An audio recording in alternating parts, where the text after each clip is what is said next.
The lone star of Texas shines alone. Okay, so this is talking about Texas after it declared its independence, but before it became a state in the United States. Okay, so since 1836, Texas had officially declared their independence. America recognized that independence, however, Mexico certainly did not. Mexico regarded Texas as a part of Mexico that was simply in rebellion. So Mexico wasn't going to recognize Texas's independence anytime soon. And Mexico also threatened America, saying that if you annexed Texas, or if you allowed Texas to become one of your states, that would mean war. So, kind of a big deal. So Texas, kind of on its own, kept a really expensive army because it had to make sure it could defend itself if there was any Mexican invasion attempts. So they made some protective treaties with France, Holland, Belgium, that sort of thing. So they did make some treaties to protect themselves against Mexican invasion. And something to keep in mind is that France and Britain really, really wanted to keep Texas independent. They didn't want Texas to become part of the United States. And here's why. Well, let's focus on Britain. Okay, so Britain abolished slavery in the 1830s. So there were some abolitionists in Britain who thought that if they were to make an alliance of some sort with Texas, they'd be able to free the Texas slaves, and then that would in turn kind of inflame the anti-slavery movement in the United States. Another reason they wanted Texas to stay free is that it would be a free trade zone. So they could trade with Texas without having any tariffs placed on their goods. So they liked that. And also, Texas was a great place to grow cotton. So they figured if Texas was independent, and if there was ever a war, like the Civil War, or an embargo placed on the United States, they would still at least have that source of cotton coming from Texas if it remained independent. So those are kind of some reasons that Britain was kind of scheming a little bit to keep Texas independent. All right. Next section, the Belated Texas Nuptials. Okay, so this section is quite short, but it's kind of making an analogy as Texas is the bride and the United States is the groom, and their marriage would be then the annexation of Texas into the United States. So that's kind of the little analogy they have going in this chapter. All right, or in this section. Okay, so this kind of Texas issue, whether to annex it or not, becomes a big, almost the sole political issue that revolves around the 1844 election. So 1844 election, we'll talk about that later, but for now we'll just talk to it in the context of Texas. So yeah, in the 1844 election, we get our pro-expansionist Democrat, James K. Polk, winning over our Whig candidate Henry Clay. So because the kind of almost the sole issue in this election is expansion, specifically in Texas, President Tyler really takes this election as a mandate from the voters to go ahead and annex Texas, or to bring Texas in. So it's actually President Tyler, I said Taylor, it's Tyler, that really works to actually let Texas become a state. And that's mostly due because he was a lame duck president. So what that means is, although the elections were in November, okay, so in November we learned that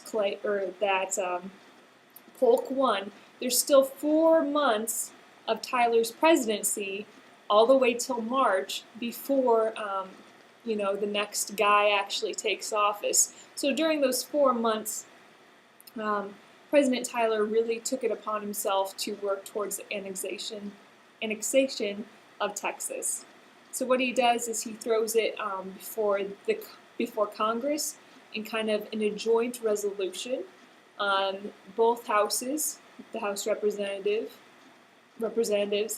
and the Senate, vote with a simple majority to annex Texas. So after 9 long years of Texas being its own country, so to speak, it finally is adopted or marries the United States and becomes the 28th state. And of course, Mexico's mad. Mexico kind of like claims the United States stole Texas, kind of like someone would be claiming, "You stole my girlfriend." Oh, history. Anyway, let's talk about Oregon. Yeah. Okay, next section. Oregon fever populates Oregon. Okay, so Oregon territory was this huge territory, very much wilderness still, but big territory, and it was claimed at one time or the other by 4 different countries. Okay, so one time or the other, Spain, Russia, Britain, the United States have all claimed a part of that Oregon territory. Okay, so we have kind of 4 people claiming this territory. Well, Spain gave up all claims to that territory through the Florida Purchase Treaty we talked about a number of chapters ago. So Spain's out of the picture.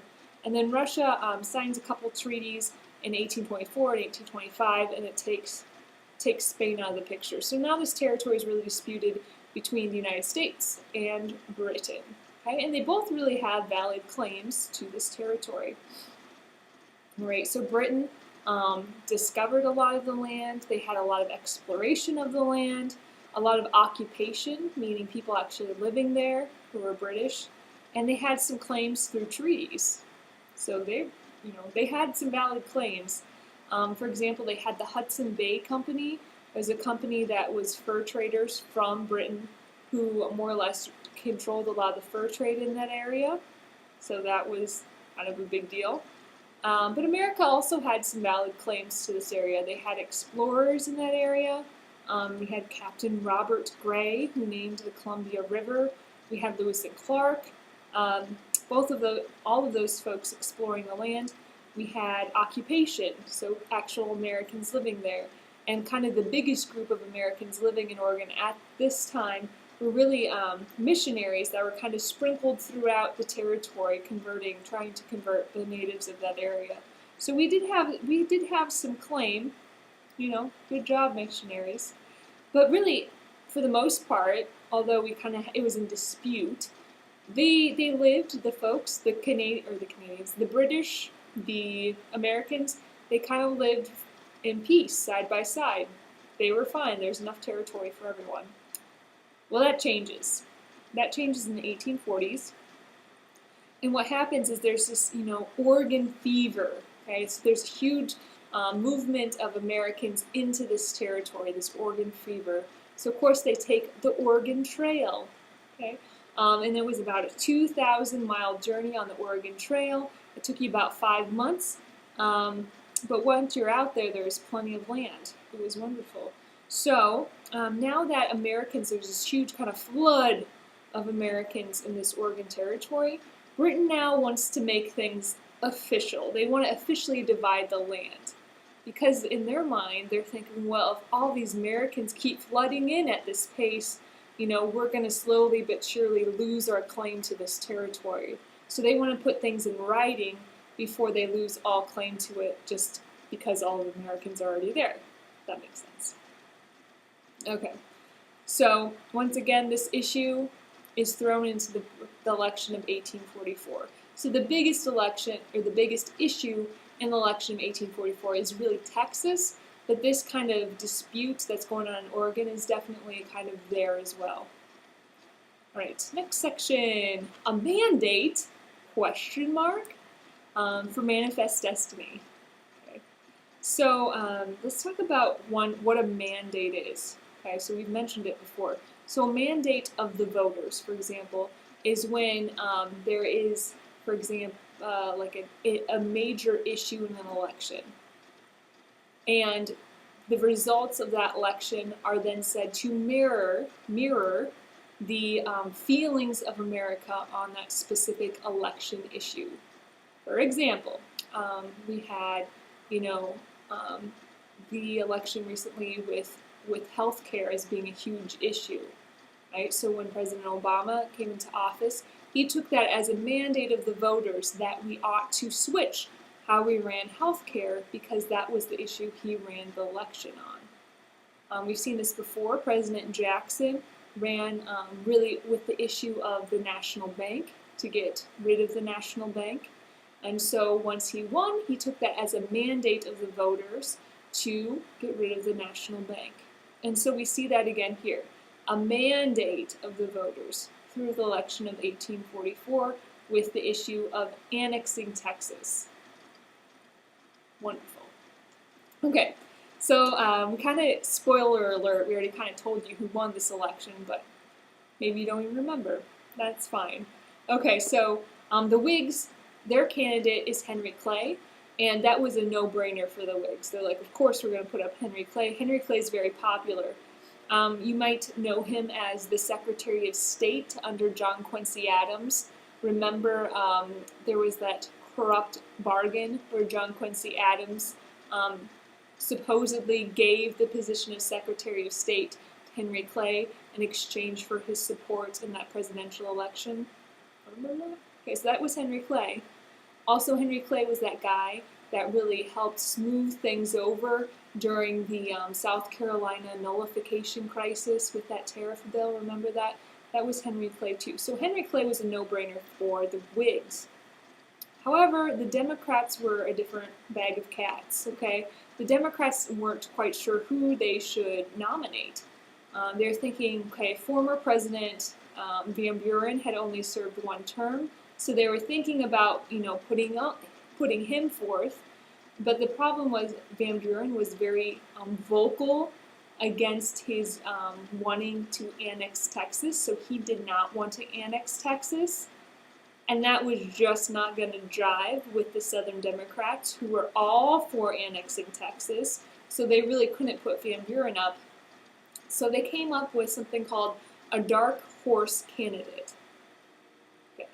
History time, yay. Okay, so a dark horse comes from like racing, horse racing, okay? The idea is that trainers would train a horse in the dark, so no one could see this horse, no one could see the skills, no one would really the public wouldn't be able to tell this horse's ability. So once they trained the horse up nice and good, they would put them forth in a race, bet a lot of money on this horse, and oftentimes make a huge profit. So that was like a dark horse racing style. So when we say a dark horse candidate, then we mean not necessarily a candidate people have been hiding, but a candidate that's kind of like a surprise. No one saw it coming. So kind of the first dark horse candidate we see in the United States is indeed James K. Polk. So James K. Polk is put up by the Democrats in this election of 1844 to run against our friend Henry Clay. And although James Polk is considered a dark horse candidate, he did have a lot of experience. He has been Speaker of the House. He had been Governor of Tennessee. He was a friend and neighbor, actually, of Jackson. So the Democrats really presented James K. Polk as the young Hickory, okay, the young Jackson. And of course the Whigs were like, who is James K. Polk? Like, no one even knows about him. Like, don't vote for him. He's clearly a nobody. Anyway, so this section called The Mandate for Manifest Destiny, calls us forth to talk about Manifest Destiny. Okay, so perhaps you've heard of this before because it's one of those things that most people have. Okay, so Manifest have heard of before. Okay. Manifest Destiny is the belief that God had destined the American people to go from sea to shining sea and to spread democracy throughout the continent. So Manifest Destiny is the idea that America has kind of a God-given right or God-given duty almost to expand democracy all the way across the continent. So from the Atlantic to the Pacific, that's where we ought to be, according to Manifest Destiny. Anyway, so Democrats were all about expanding. Democrats wanted expansion, and they cried, reannexation of Texas, reoccupation of Oregon. And the Whigs, you know, would say, hooray for Clay, and things like Polk slavery in Texas, or Clay union and liberty. Anyway, so in this election of 1844, definitely all about the issue of expanding west. Clay tries to kind of play both, or I don't know, appeal to both sides of this issue. Clay's kind of strategy is to appeal to both the expansionists and the anti-expansionists. And how he does this is kind of his position. He says that he personally favors the annexation of Texas, but he thinks that it should be postponed down the road. So he's trying to appeal to both sides through this, okay? Of course, saying that he personally favors the annexation of Texas, that's appealing to the pro-expansionists. And then saying, well, he thinks it should be postponed later down the road. He's trying to appeal to the anti-expansionists. So that was his strategy, but it didn't pay off. Didn't pay off at all. So the election was close, though. Polk had 170 electoral votes. Clay had 135 electoral votes. So fairly close. Kind of a swing state, once again, was New York. Had Clay won New York, he would have won the entire election. But he did lose. So Clay lost New York, the swing state, because of a third party that kind of popped up at this time. So the third party was called the Liberty Party. It was a small anti-slavery party that took away votes that would have otherwise gone to Clay.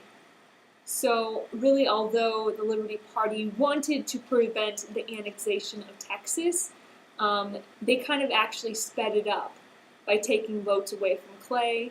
That allowed then pro-expansionist Democrat Polk to come into office. Third parties, get your act together. Third parties do that all the time. Anyway, so the Democrats, claimed a mandate of the voters on this issue of receiving Texas into the fold. So that they claimed that mandate of the voters, but really, it was so close to the election. It was kind of like a mixed signal. Okay, so really, it wasn't necessarily a mandate of the voters, but regardless, the Democrats took it as such, and Tyler acted on it, annexing Texas just 3 days before he left office. All right, okay, here we go. Next section, Polk the Purposeful. Polk the Purposeful. So young Hickory, James Polk, was a Democrat, right? He wasn't a very impressive figure. He wasn't really good at delegating authority, but he was hardworking and persistent. And he developed kind of like a 4-point program, or he had kind of like 4 goals of his presidency. One of them is he wanted to create or pass a lower tariff, right? He's a Democrat, all about lowering those tariffs. And he did that through the Walker Tariff. Okay, the Walker Tariff reduced the rate from about 32% to 25%, and it was a good move. It really helped to spark trade and made the federal government a lot of money at the same time. Okay, there was a lot of complaints from New England because they're all about the tariffs, but because they lowered that really helped kind of spark international trade, which ended up to be a good thing. So that's good. So he lowered his tariff. Good job. Second thing is he wanted to get rid of the national bank, and we keep going back and forth. So now that the Whigs are out of the way, he wants to again make an independent treasury, or to get rid of the national bank. Put that money back into the safe. So that was another goal of his. Good job, Polk. And then kind of the third and fourth goal kind of went together in a way. The third goal, you could say, is he wanted to acquire California. He wanted California, and he wanted to settle the dispute. You could say the fourth point was he wanted to settle the dispute in the Oregon Territory. He wanted to clear that up with Britain. That's who. Okay, so let's talk about Britain. no, yeah, well, sure. Let's talk about Oregon specifically. Okay. So the whole idea is like, well, where should the line be between Canada and the United States? Where should that northern border of Oregon be? So, the proposed line was the 49th parallel. When I say parallel, I mean like latitude line, like east-west line of parallel. So this is the 49th parallel, which it is today. Okay, anyway, so that had been proposed, but there were some people who wanted the parallel or the northern border to be higher. They wanted it to be at the 50-40 parallel. Okay, so the idea is like, well, where's this line going to be? And yes.